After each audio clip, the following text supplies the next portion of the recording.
বাংলাদেশ ও ভারতের মধ্যে চলমান রাজনৈতিক অস্থিরতার আঁচ পড়েছে চিকিৎসা খাতেও। সম্প্রতি বাংলাদেশি রোগীদের চিকিৎসা না দেওয়ার ঘোষণা দেয় ভারতের একাধিক হাসপাতাল। ফলে ভারতের পশ্চিমবঙ্গ প্রদেশের রাজধানী কলকাতার বেসরকারি হাসপাতালগুলোতে বাংলাদেশি রোগীদের নির্ধারিত অস্ত্রোপচার এবং অ্যাপয়েন্টমেন্ট বাতিল ও স্থগিত হতে শুরু করেছে। কিন্তু এতে হয়েছে হিতে বিপরীত। বাংলাদেশি রোগীদের অভাবে এখন মহা বিপাকে কলকাতার হাসপাতালগুলো। ঘটনার সূত্রপাত গত বৃহস্পতিবার। বিতর্কিত হিন্দু পণ্ডিত চিন্ময় দাসকে নিয়ে ভারতীয় মিডিয়ায় অতিরঞ্জিত খবর এবং অভ্যন্তরীণ বিষয়ে কথা বলায় ঢাকাসহ দেশের বেশ কয়েকটি শিক্ষা প্রতিষ্ঠানের প্রবেশপথে ভারতের পতাকা এঁকে দেন শিক্ষার্থীরা, যা দেখে রীতিমতো তোলপাড় শুরু হয় ভারতের সামাজিক মাধ্যমে। আওয়াজ ওঠে বাংলাদেশি রোগীদের চিকিৎসা না দেওয়ার। এরপর শুক্রবার কলকাতার জে.এন. রায় হাসপাতাল, ত্রিপুরার ILS হাসপাতাল সহ একাধিক হাসপাতাল কর্তৃপক্ষ বাংলাদেশিদের চিকিৎসা না দেওয়ার ঘোষণা দেয়। আমরা আজ থেকে অনির্দিষ্টকালের জন্য কোনো রকম বাংলাদেশি পেশেন্টকে অ্যাডমিট অথবা কোনো রকম মেডিকেল পরিষেবা দেব না।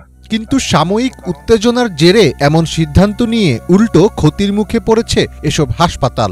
ভারতীয় সংবাদ মাধ্যম টাইমস অফ ইন্ডিয়ার এক প্রতিবেদনে জানা যায়, কলকাতার বিখ্যাত পিয়ারলেস হাসপাতালে আগামী এক সপ্তাহে বাংলাদেশি রোগীদের মধ্যে 20টি অস্ত্রোপচার করানোর কথা। এই রোগীদের শনিবার থেকে আগামী শুক্রবারের মধ্যে ভর্তি হওয়ার কথা, কিন্তু এখন পর্যন্ত কেউ তাদের সাথে যোগাযোগ করেনি। কলকাতার ডিসান হাসপাতালে বাংলাদেশি রোগীদের অনেকেই চিকিৎসা নেওয়ার জন্য যান।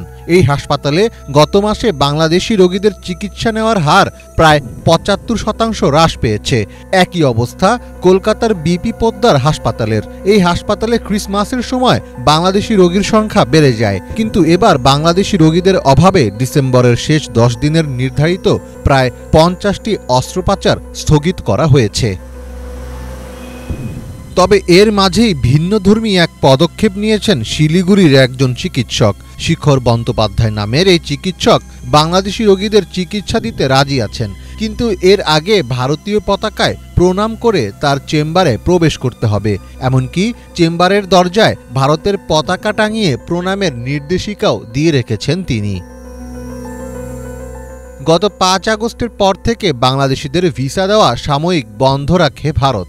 এরপর থেকে দেশটিতে বাংলাদেশি রোগী ও পর্যটকের সংখ্যা কমতে থাকে।